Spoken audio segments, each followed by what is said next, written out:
اعوذ باللہ من الشیطان الرجیم بسم اللہ الرحمن الرحیم۔ تمام دیکھنے اور سننے والوں کو السلام علیکم۔ میں ہوں جواد علی اور آپ دیکھ رہے ہیں جادی پروڈکشن یوٹیوب چینل۔ دوستو، امید کرتا ہوں کہ آپ سب لوگ خیریت سے ہوں گے۔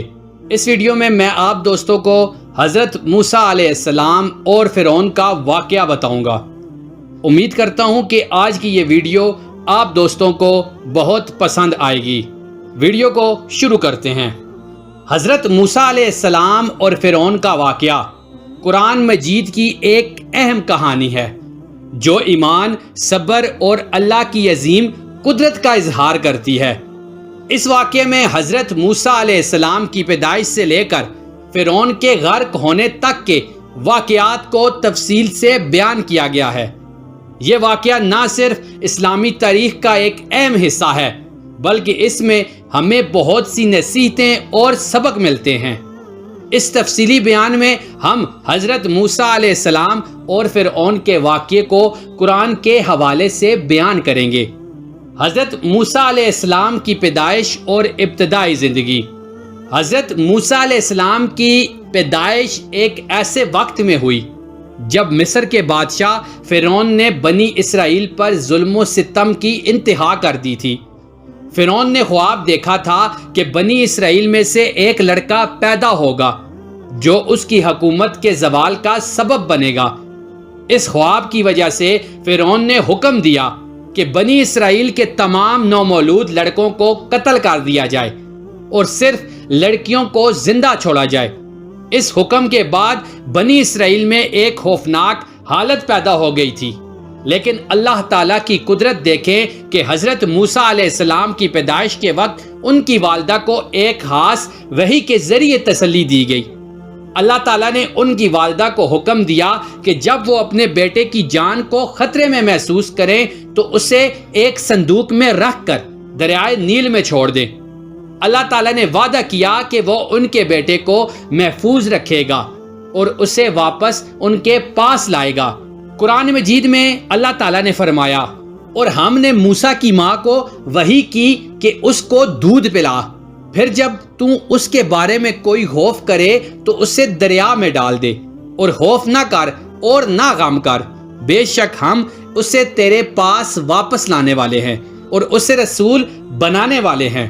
حضرت موسیٰ علیہ السلام کی والدہ نے اللہ کے حکم پر عمل کرتے ہوئے انہیں ایک صندوق میں رکھا اور دریائے نیل میں چھوڑ دیا۔ اللہ تعالیٰ کی قدرت سے وہ صندوق فرعون کے محل کے قریب پہنچا۔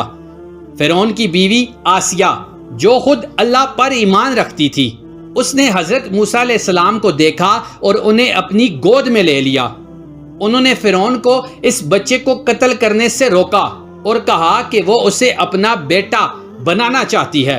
قرآن کریم میں اللہ تعالیٰ نے حضرت موسیٰ علیہ السلام کی ماں کے دل کو تسلی دی اور ان کے بچے کو فرعون کے محل میں لے جانے کا بندوبست کیا۔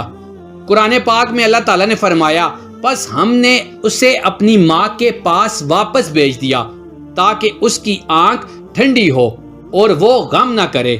حضرت موسیٰ علیہ السلام کی پرورش فرعون کے محل میں ہوئی اور انہوں نے جوانی میں ایک حادثے کے بعد مصر سے فرار ہونے کا فیصلہ کیا۔ ایک دن حضرت موسیٰ علیہ السلام نے دیکھا کہ ایک مصری ایک بنی اسرائیلی کو مار رہا ہے۔ حضرت موسیٰ علیہ السلام نے اس بنی اسرائیل کی مدد کی اور اس مصری کو مار ڈالا۔ اس واقعے کے بعد حضرت موسیٰ علیہ السلام کو احساس ہوا کہ ان کی جان کو خطرہ ہے اور وہ مصر سے ہجرت کر کے مدین چلے گئے۔ مدین میں حضرت موسیٰ علیہ السلام کی ملاقات حضرت شعیب علیہ السلام سے ہوئی، جنہوں نے ان کی دیانتداری اور اخلاقیات کو دیکھتے ہوئے اپنی بیٹی کا نکاح ان سے کر دیا۔ حضرت موسیٰ علیہ السلام نے مدین میں کئی سال گزارے اور وہاں اپنے خاندان کے ساتھ سکونت اختیار کی۔ ایک دن جب حضرت موسیٰ علیہ السلام اپنے گھر والوں کے ساتھ واپس مصر جا رہے تھے تو اللہ تعالیٰ نے کوہ طور پر ان سے کلام کیا اور انہیں نبوت عطا کی۔ اللہ تعالیٰ نے حضرت موسیٰ علیہ السلام کو حکم دیا کہ وہ فرعون کے پاس جائیں اور اسے توحید کا پیغام دیں۔ حضرت موسیٰ علیہ السلام نے اللہ تعالیٰ سے درخواست کی کہ ان کے بھائی حضرت ہارون علیہ السلام کو بھی ان کے ساتھ رسول بنا دیا جائے تاکہ وہ ان کی مدد کر سکیں۔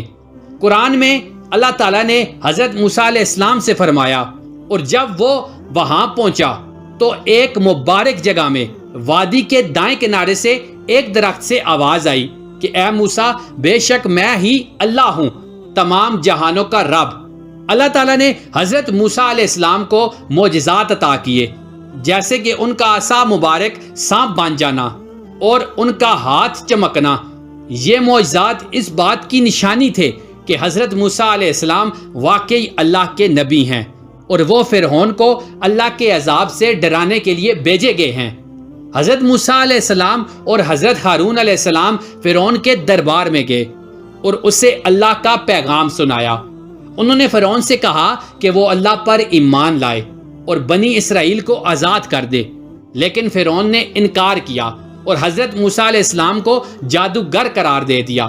فرعون نے حضرت موسیٰ علیہ السلام کو دھمکی دیتے ہوئے کہا۔ اسی والے سے قرآن میں اللہ تعالیٰ نے فرمایا، اس نے کہا، اے موسیٰ، کیا تم ہمارے پاس اس لیے آئے ہو کہ ہمیں اپنے جادو کے ذریعے ہمارے ملک سے نکال دو؟ فرعون نے حضرت موسیٰ علیہ السلام کے معجزات کو جادو قرار دے کر اپنے درباری جادوگروں کو بلایا تاکہ وہ حضرت موسیٰ علیہ السلام کے مقابلے میں آئیں۔ فرعون نے حضرت موسیٰ علیہ السلام کو چیلنج کیا کہ وہ اپنے معجزات کا مظاہرہ کریں اور اس کے جادوگروں سے مقابلہ کریں۔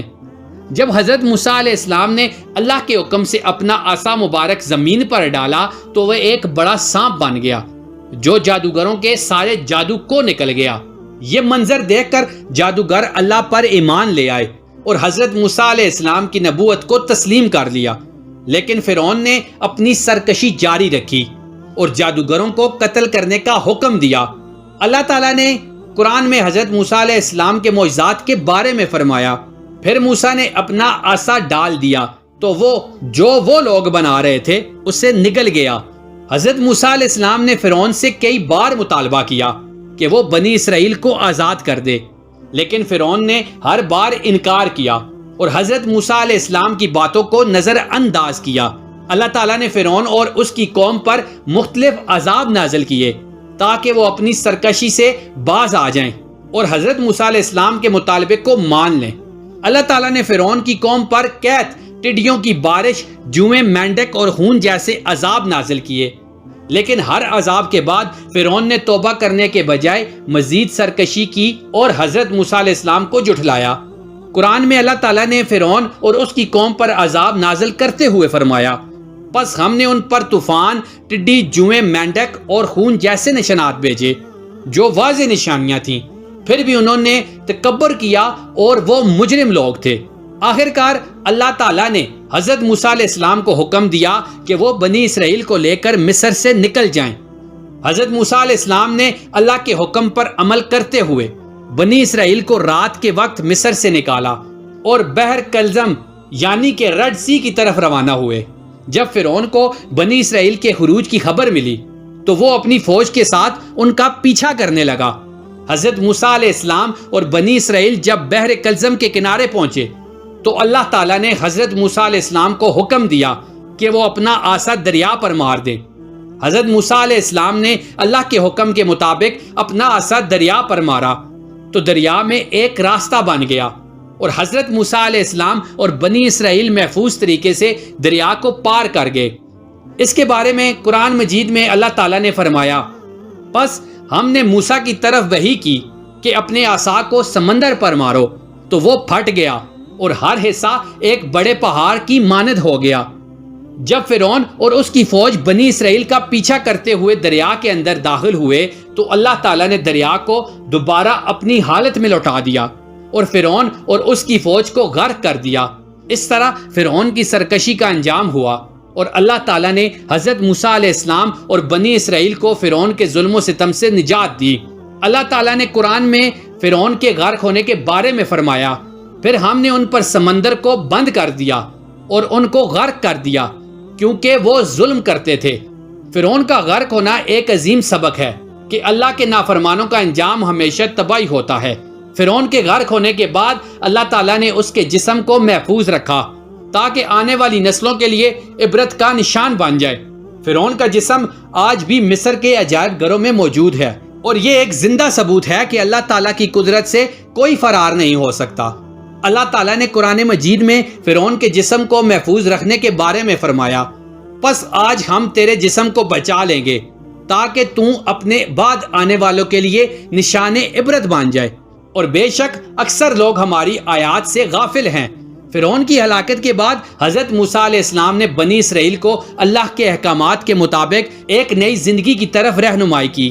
اللہ تعالیٰ نے حضرت موسیٰ علیہ السلام کو تورات عطا کی اور بنی اسرائیل کو ایک منظم قوم کی شکل دی۔